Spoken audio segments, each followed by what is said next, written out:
Good morning, everyone. How are you? Good. Good to see everyone here today. I'm glad to be back. If you weren't with us a couple weeks ago, I wasn't here. I was traveling with my family. We do this family vacation every couple years, and when we moved out to Oregon, my family thought that I would never see them again. And so I said, I'm going to prove you wrong. I'm going to come on your vacation. And so I went there. But so glad to be back. And just as a point of information, I enjoy coffee too. You know, no, I'm just kidding. I do like coffee, but I will take you out to coffee. Just let me know. I'll take you out. There you go. It's great. Today we are starting a brand new series called Paper Walls, moving beyond the excuses that hold you back. There are things that we should carry over from season to season, like good habits, good friends, but there are also things that we probably should kind of leave behind and kind of move beyond and stop using. And excuses are one of them. In fact, I was talking to Pastor Tom this week about this series, and he says, somebody told me that excuses are like people, are like rear ends, right? That's what you said. They're like rear ends. Everybody's got them, and some of them are bigger than others. And I thought he was calling me fat. It's like, what? What are you doing? And then, of course, I added, yeah, and they all stink. Yeah, so okay, that's too far, I know, sorry. We'll come back. But we're going to move beyond excuses because there are things that we kind of need to leave behind. Excuses should be abandoned. They should be left behind. In fact, we talk about this word excuses, and it's just one of those things that, they're like paper walls. From a distance, they look impenetrable. From a distance, they look like they are just obstacles that we cannot overcome. They look like we just can't chisel our way through them. Maybe we've put them up ourselves. Most of the time we do put them up ourselves, but they can be just poked through because they're paper. But we don't treat them that way. There are excuses. From a distance, they look impenetrable. They look and they actually feel like, instead of excuses, they actually feel like reasons. They feel like reasons. In fact, we say that all the time. But there's a reason that I can't dunk a basketball. There's a reason I can't throw a 97-mile-an-hour fastball. But there's not a reason that, and then we can fill in the blank with a whole lot of other things, that our works are really just excuses, but now they have become reasons for us. And because we move on from reason to reason, it's just something that we talk about. It's in our vocabulary. It's in our lexicon. There are things that I need to stop doing, and there are things that I need to start doing, and I have my reasons for not doing those things or that I still do those things. I have my reasons, and you have your reasons, right? And we actually say it as reasons because excuses, they can turn into what we classify or what we verbalize as reasons, but they turn into becauses. I do this, or I have to do this because this. I can't stop doing this because this, or I'm not going to be able to have that job because I'm not qualified, or because I can't do this, or because or because whatever. There's all kinds of reasons that we put into place, and they become becauses, and those becauses end up being walls that we construct that we just can't get past because they look and feel impenetrable from a distance, because we've excused it for so long, and those excuses have become into reasons, and those reasons have entrenched themselves and taken root in our heart, and they've become becauses, and therefore now we can't move beyond them because they're reasons, and they're becauses that are attached to it. We all have becauses we hide behind. Why don't you do this? Because this. Haven't you ever done? I can't do that because this. Why do you always do that? Because I can't get past this, or got this thing going on in my life. I can't do this. Why do you keep on doing that thing? Well, because I have, the reasons become becauses. Why don't you start this? Why don't you finish that? Why did you quit? Why did you stay? Why did you leave? Why don't you just tell him or her? Because. And we just because. It's just we have all these becauses. We have our reasons. But there is a fine line between a reason and an excuse. There's a fine line between a reason and an excuse. One always disguises itself as the other. The way we even refer to excuses in other people underscore this. We refer to excuses in other people, we say, things like, quit making excuses, or you're just making excuses, right? The implication there is that they're making stuff up, right? They're just making things up. They're not necessarily, it's not right, it's not real, it's not true. They're making up reasons, manufactured reasons why they can't do something, be somewhere, do this or that. And we can kind of see through that, and we actually imply, the implication is they've created a paper wall. There's just an excuse. They're trying to pass it off as an actual obstacle. So there's a fine line between an excuse and a reason. What happens when we try to pass off an excuse as a reason, we have this wall that we are trying to pass off as an actual obstacle. What happens there is that we are dressing up an excuse in an attempt to pass it off as a reason. We dress up the excuse in an attempt to pass it off as, well, I really can't do this because, and we fill in the blank. There's a reason associated with our excuse, and because of that, we've constructed these paper walls. I've done it, you've done it, we've all done it to varying degrees.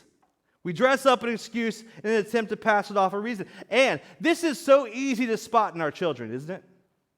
It's so easy to spot in our children. When they have a reason that's really an excuse, like we can see right through it. It really is easy to spot in coworkers, in friends, in employees, employers.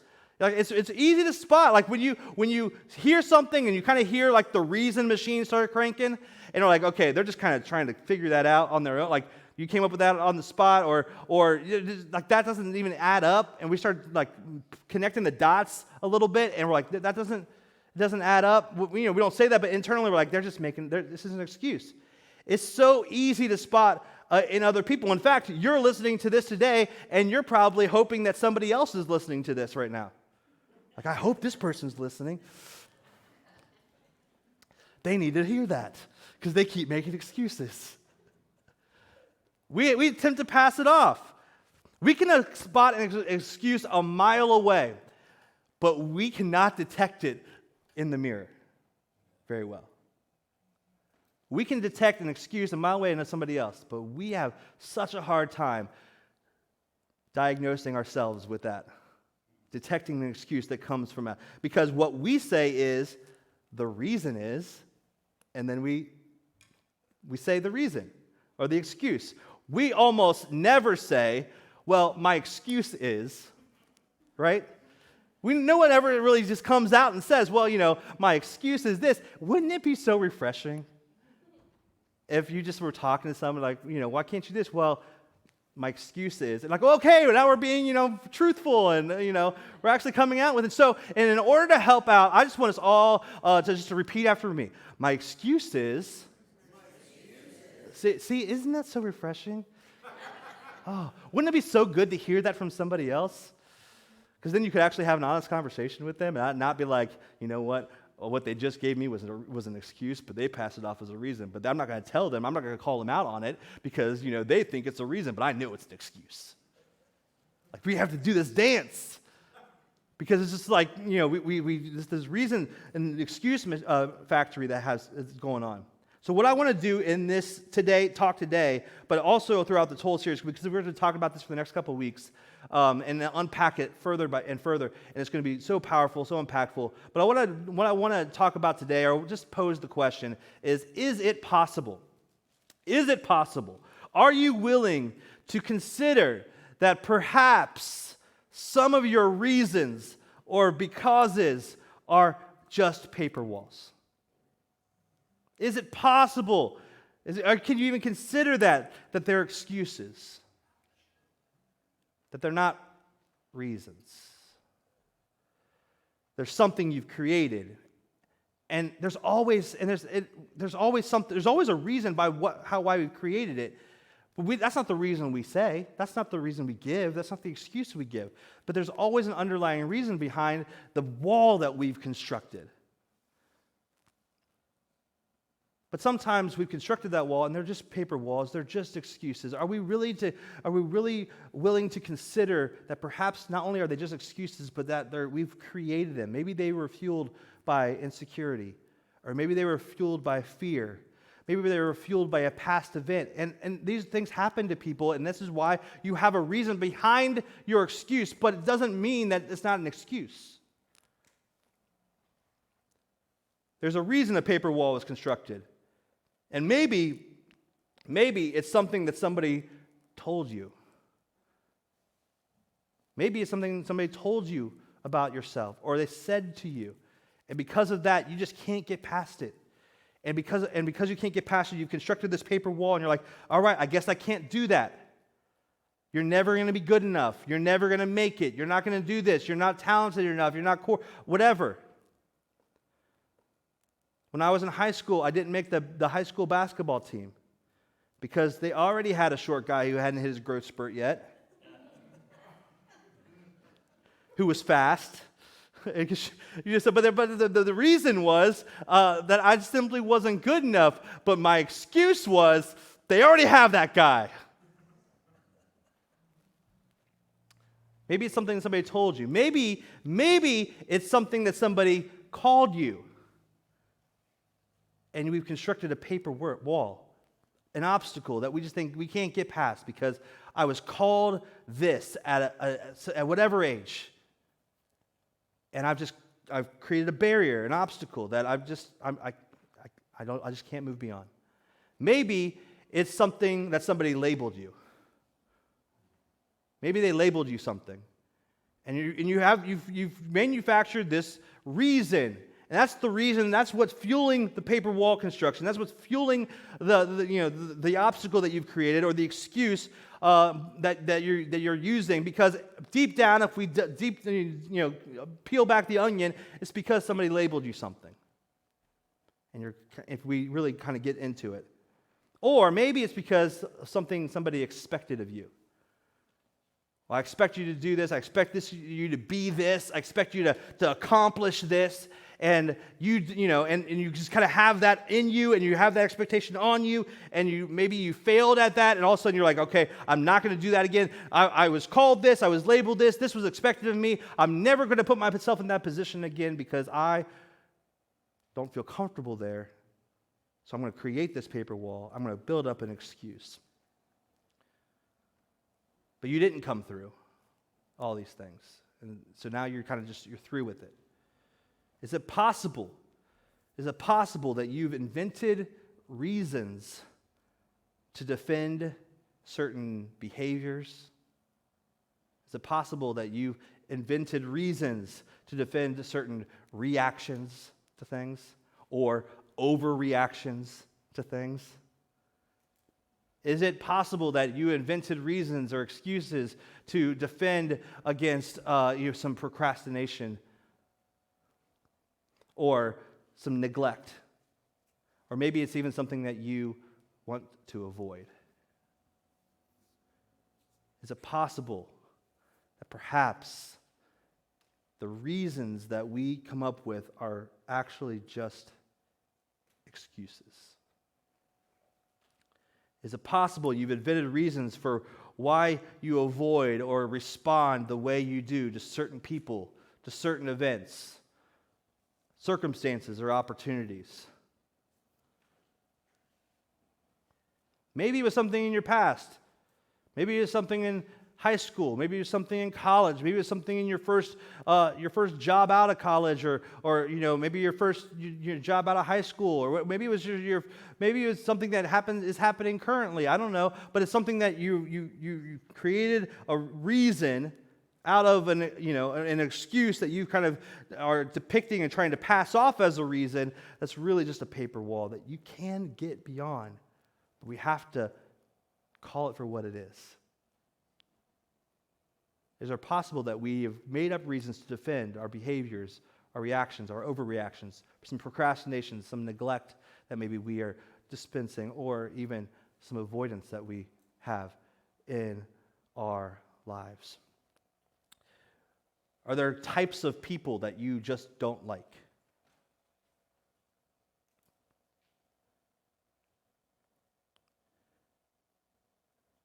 Maybe it's rich people, or corporate people, or college graduates.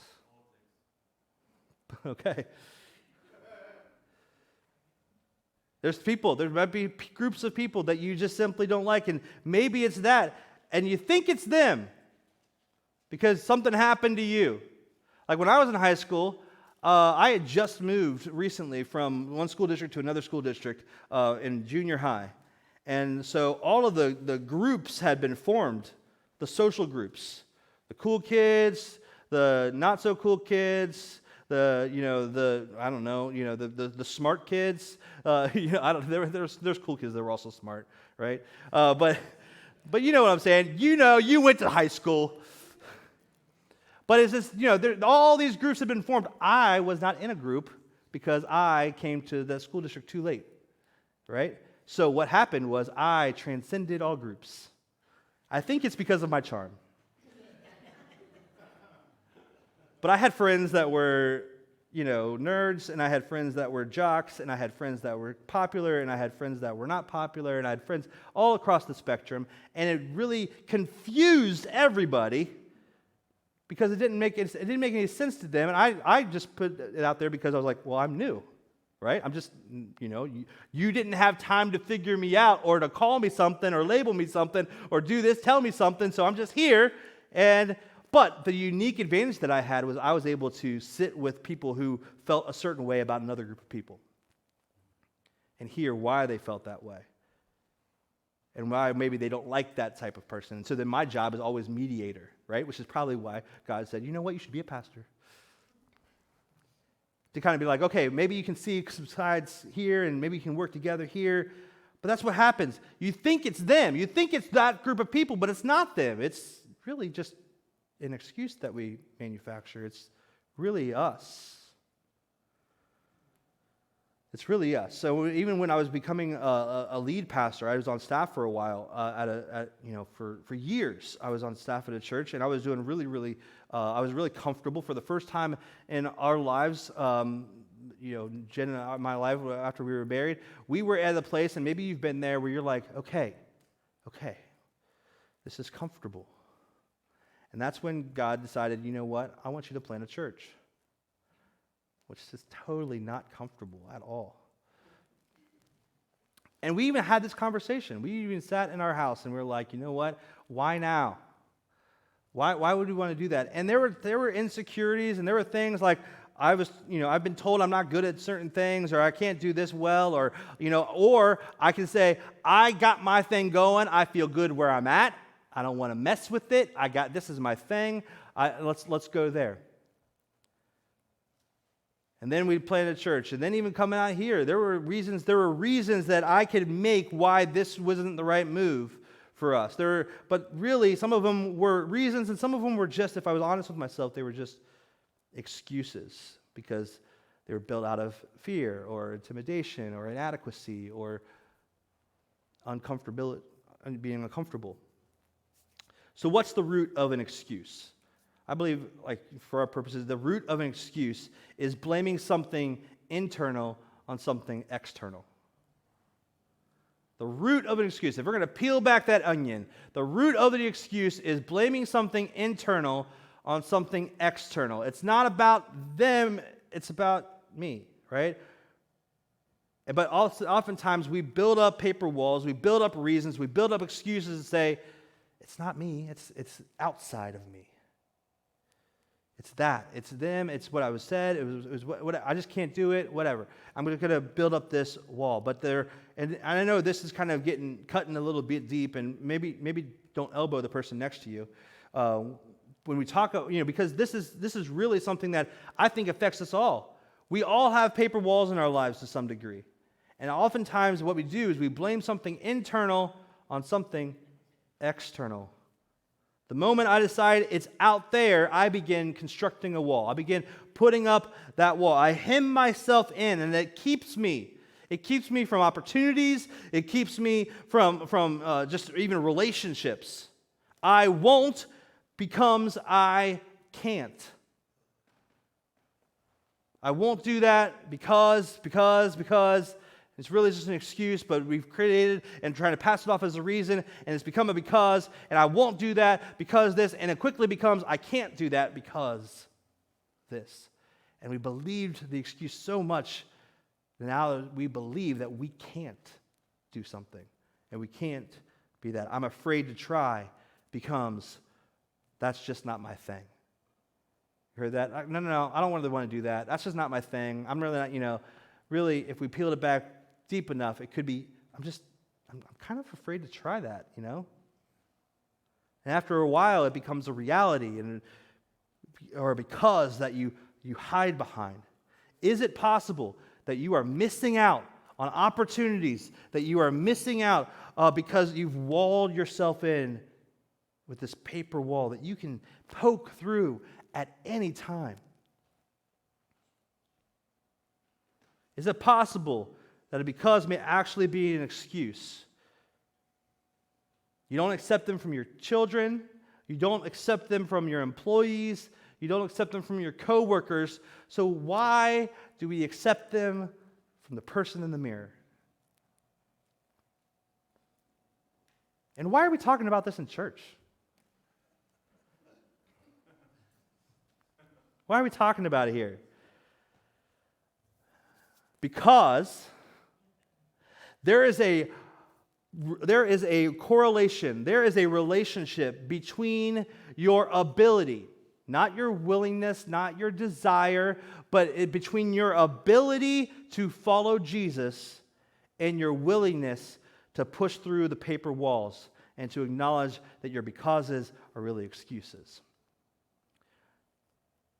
There is a relationship between your ability to follow Jesus and your willingness to push through these paper walls. It has nothing to do with your desire to follow Jesus. You can have desire all day. You can have willingness to follow Jesus all day. But your ability may be hindered by paper walls that we construct in our lives. And our excuses compete for the lordship of our lives. That's why we're talking about it in church. Our excuses compete for the lordship of our life because an excuse can become a king. An excuse can become a king. An excuse can become your master. It can become your boss. It can become your board of directors. An excuse tells you that what you can do or what you can't do, what you can try or what you can't try, what you're going to succeed at. That's what a king can do or a boss can do, and your excuse can do that. You can spend the rest of your life singing about King Jesus, but serving King Excuse. You can spend the rest of your life saying, you know what? Jesus is my king. I'm following him. I'm following God. I'm going after him with everything. But really, we've constructed all these paper walls, and we have to kind of tiptoe it through and see if we can kind of get through because we can't get there. They're blocked off. We've walled ourselves in, and we can't do that. We won't do that. That's not my thing. I'm afraid to do that. And really, if we just punch through these paper walls, we can move beyond it into the life that God really has for each one of us. Excuses say, don't try that, don't do this, don't do that, don't do whatever, don't show up for that, don't admit you're wrong. And we don't really want excuses to be the boss of us. Like I said, there are reasons we make things up. There are reasons that you have excuses. There's something behind why something inside of me causes me to blame something outside of me. There's a reason for that. But regardless of the reason, you don't want excuses to be the boss of you. You just don't. So in the New Testament, the author of the book of Hebrews urges Jewish believers to follow Jesus, and not to go back through and start to fade away when things get hard, when trials come, when things kind of get messy a little bit. And he's telling them that, and this is so cool because it applies to all of us. Whether or not you consider yourself a follower of Jesus or not, if you're investigating Christianity, or if you're like, you know what, I'm just here, somebody brought me, or if you're like, you know what, I'm all in. This applies to all of us, but the writer of Hebrews is urging Jewish believers not to use trials as an excuse to retreat from their faith. And he appeals to this general principle that applies to all of us. And this is what he says in Hebrews chapter 12. It says this. It says, let us throw off everything that hinders. Let us throw off everything that hinders. Let's get rid of the excuses. Let's rid ourselves of every encumbrance, every impediment, every excuse, every impediment to progress or anything that tries to trip us up. Let's get rid of it. Let's lure off everything that hinders. And then he says this, and the sin that so easily entangles. The sin that so easily entangles. Let's throw off everything that hinders us and the sin that so easily entangles. A lot of times we read this verse and we read it as one whole sentence and we focus on the sin that so easily entangles. But I think there are things that hinder you that aren't even sin. Let us throw off everything that hinders and the sin that so easily entangles. Jesus was very specific about sin. He was very specific about sin. It's anything that hurts someone else or you. He was very specific about it. It's anything that hurts someone else or also hurts you. Lying is a sin. Lying is a sin because it hurts people and breaks a relationship. Lying to yourself is also a sin because it hurts you. So the writer of Hebrews says, let's throw off everything that hinders and the sin that so easily entangles. And we talk about excuses that we have we're trying to make up and to pass off as reasons, and they become becauses. What if we really drill down deep enough on that, what those reasons are, those becauses are excuses, and if we believe those excuses, we're really not telling ourselves the truth. An excuse is a lie that we tell ourselves about ourselves. It's a lie that we tell ourselves about ourselves. And when you lie to yourself, you hurt yourself. When we hurt ourselves, we sin against ourselves. And some of you have lied to yourself. And maybe you owe yourself an apology. Like, go home in the mirror and be like, you know what, Jason, I'm sorry. Apologize. I made that excuse up. You were there.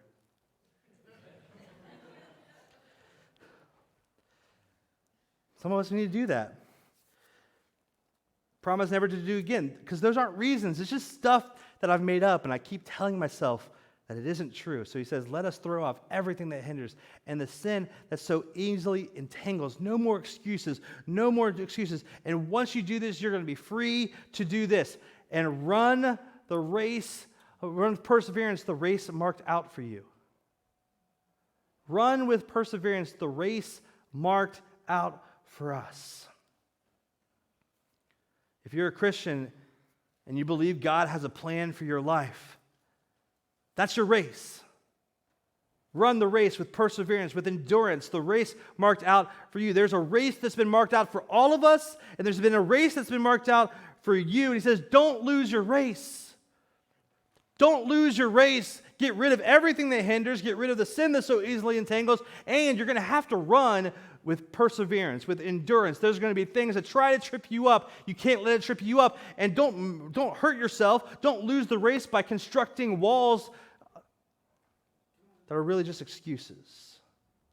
Get rid of everything that holds you back so you can run the race that God has laid out for you. And we won't discover our race, much less participate in it, as long as we're manufacturing excuses. What the author says next is so important. It's so important. It's so good. He says you need to stop, basically he says you need to stop focusing on yourself, which is weird to say today because there's a lot of focus on self out there.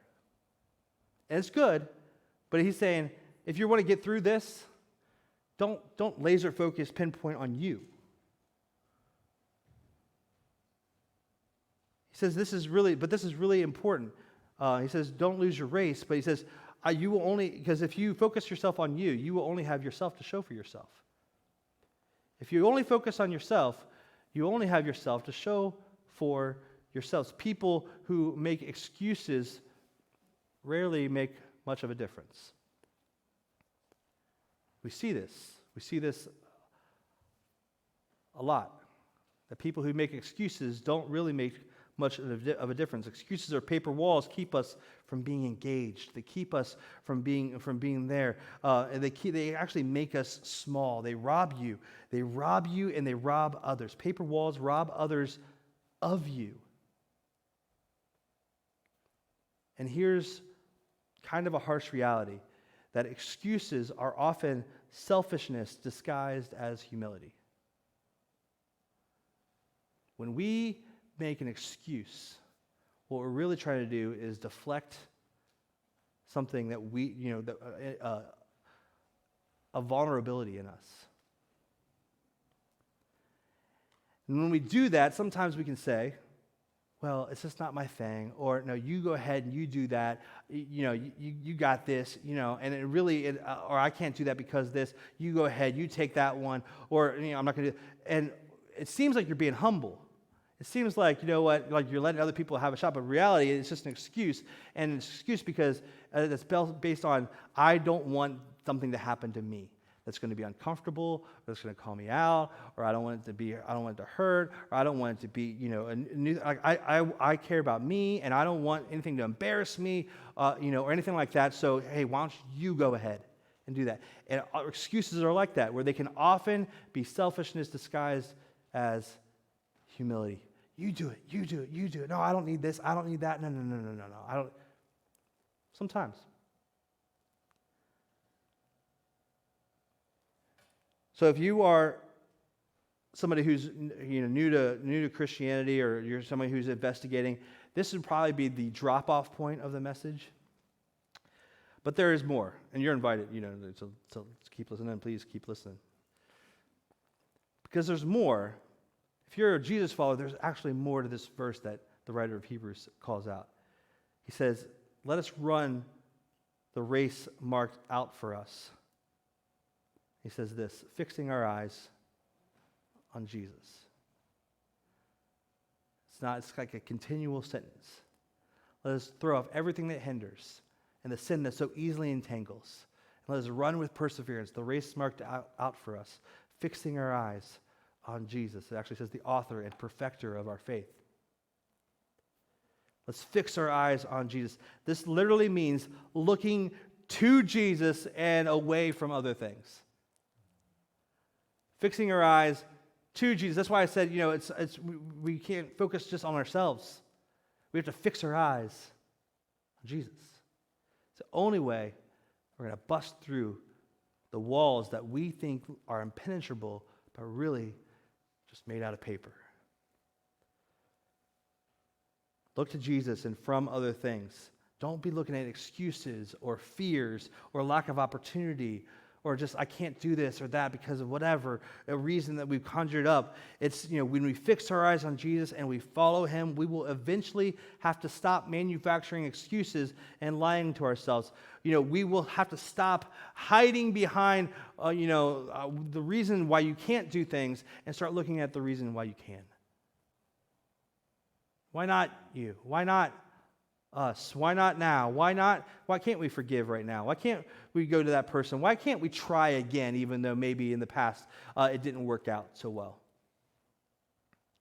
Why not pay that off? Why not be honest with him or her? Why not do that now? When you're following Jesus, he's going to lead you through seasons of this, and he's going to lead you through all of the nonsense. What shut you down one minute is going to be an opportunity for you the next. The people who do the most good are the people who had the most legitimate reasons not to.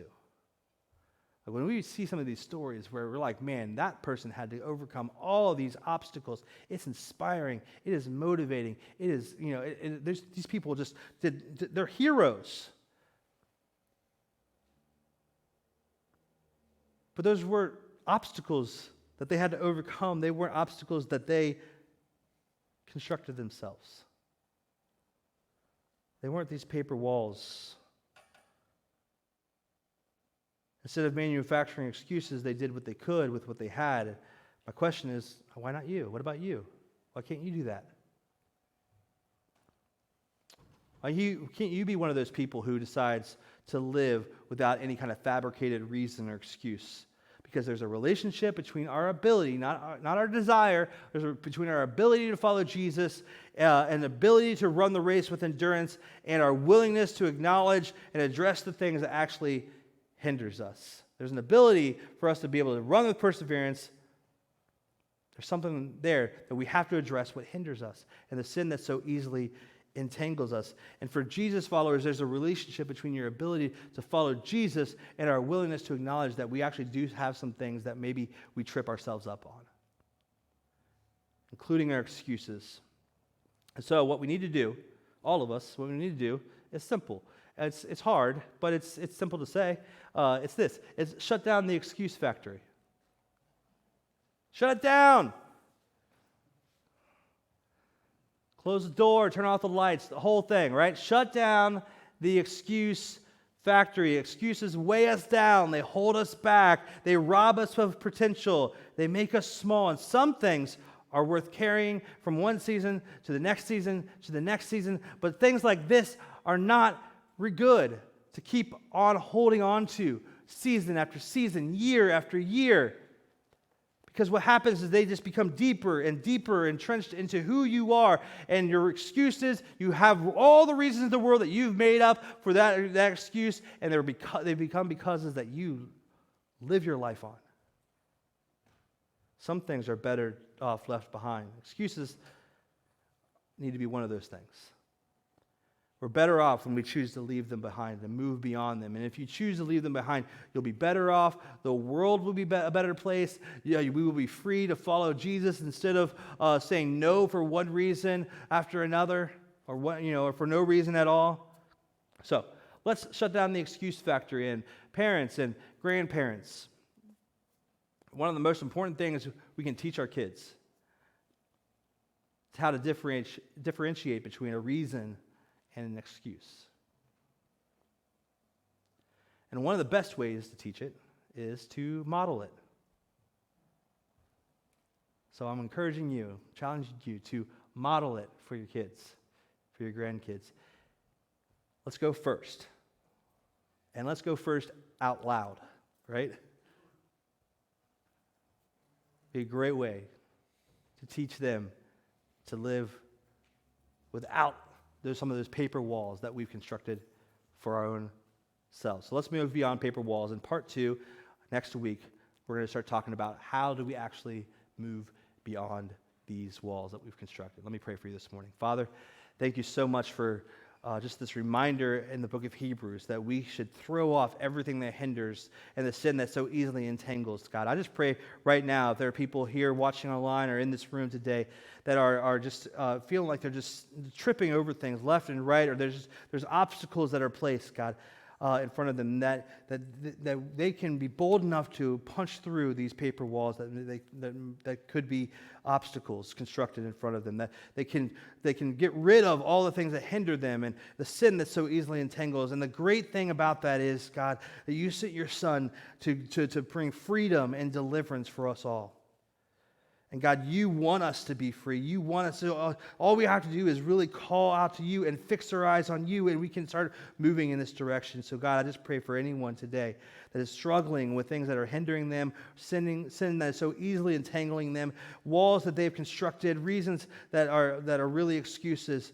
I just pray, God, that we will just be bold enough to look to you, to fix our eyes on you, and to be honest enough with ourselves, with others, to understand that maybe it's possible that was an excuse and not a reason.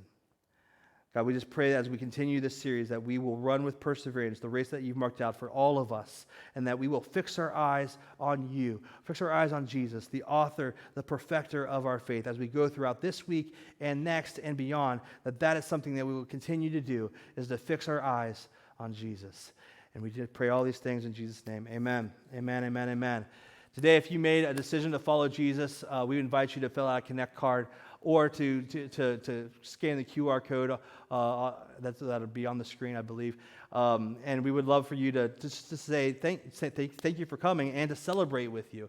If you have a prayer need, we'd also love to know that as well. Next week, we are going to have week 2 of Paper Walls. We hope that you come back, you bring some people with you. We can't wait to see you next week. Have a great week, everyone.